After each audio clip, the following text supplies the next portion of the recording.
BLR অফিসে যে উদ্দেশ্য নিয়ে এসেছিলাম, আমরা বিগত দিনে একটা ডেপুটেশন দিয়েছিলাম যে তাজপুর সমাজের একটা পীরত্ব সম্পত্তি, সেই সম্পত্তি 261 নম্বর ডিড নাম্বার ব্যবহার করে 1987 সালে একটা ফেক দলিল করে বর্তমান ব্লক সভাপতি ওনার মায়ের নামে রেকর্ড করেছিল, পরবর্তীতে ওনার নামে এবং ওনার ছেলেদের নামে যে রেকর্ড করেছিল সেই দলিলটা ফেক। আমরা এই আবেদন করেছিলাম হরিয়ারপাড়া বিএলআর সাহেবকে। তবে অফিস খুব স্বচ্ছতার সঙ্গে এবং দ্রুততার সঙ্গে খতিয়ে দেখছেন।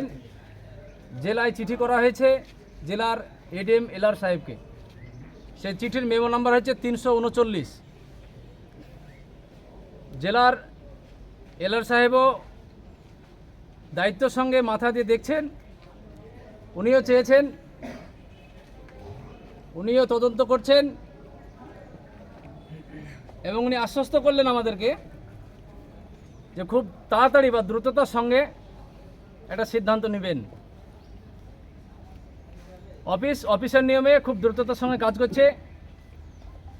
অফিসাররা বললেন যে আপনারা যে দাবি করেছেন আমরা খতিয়ে দেখছি, আমরা খুব তাড়াতাড়ি একটা ব্যবস্থা নিব যদি ফেক প্রমাণ হয়। আমরা অফিসারকে বললাম আপনাদের পাশে আমরা আছি, আপনারা সঠিক সিদ্ধান্ত নিতে বিলম্ব করবেন না। আমরা চাইব আপনাদের কাছ থেকে